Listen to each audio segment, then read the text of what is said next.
Good morning, hi, hello, నమస్తే. మన YouTube channel first time చూస్తున్న వాళ్ళు లైక్ అండ్ షేర్, సబ్స్క్రైబ్ అండి, కామెంట్ కూడా చేయండి.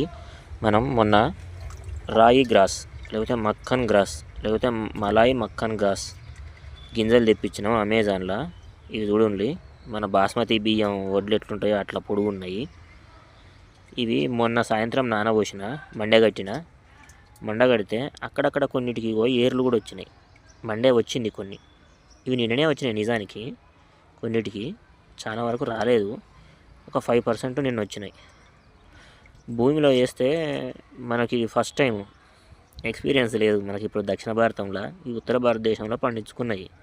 మనకి ఎక్స్పీరియన్స్ లేదు కాబట్టి ముందు మండే కట్టుకొని ఏర్లు వచ్చిన తర్వాత భూమి మీద చల్లుతాను. ఎందుకంటే అసలు ఈ కంపెనీ వాళ్ళు ఎంత పర్సెంటేజ్ మొలకెత్తిచ్చిన గింజలో మనకు తెలియదు, క్లారిటీ లేదు, ఫస్ట్ టైం. అందుకే ఒకసారి చెక్ చేసుకుంటాను. ఇగో ఈ గింజ చూడండి, మండే వచ్చింది. సేమ్ వడ్ల గింజ లెక్కనే కనిపిస్తుంది, మొలకొచ్చింది. మనకు ఈ గింజలతో పాటు ఇగో ఇవి ఏం గింజలు, ఇవి కూడా వచ్చినాయి అందులో.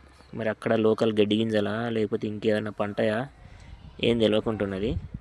ఇగో ఈ గింజే. మీకేమైనా తెలిస్తే like and share, subscribe and also comment అండి. దీని గురించి చెప్పండి, మీకేమైనా తెలిసి ఉంటే కామెంట్ చేయండి.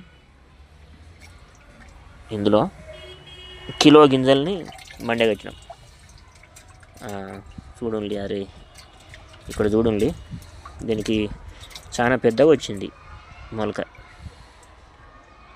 ఇగో ఎంత వచ్చిందో చూడండి, దీనికి చాలా పెద్దగా ఉన్నది. ఇది నిన్న వచ్చింది, అందుకే ఈరోజు అంత పొడుగున్నది. రాత్రంతా నీళ్లు తీసేసిన, ఇప్పుడే నీళ్లు పోసి వీడియో తీస్తాను మీకు ఇన్ఫర్మేషన్ ఇద్దామని. ఇవి ఒక గంట సేపు ఉంచి మళ్ళీ నీళ్ళని తీసేసి మళ్ళీ పొద్దున్న దాకా ఖాళీ ఉంచుతాం. ప్రతి 6 గంటల నుంచి 12 గంటల మధ్యలో ఒకసారి నీళ్లు పోసి 1 గంట 2 గంటలు ఉంచి మళ్ళీ తీసేస్తానండి. లైక్ అండ్ షేర్, సబ్స్క్రైబ్ అండి, కామెంట్ కూడా చేయండి.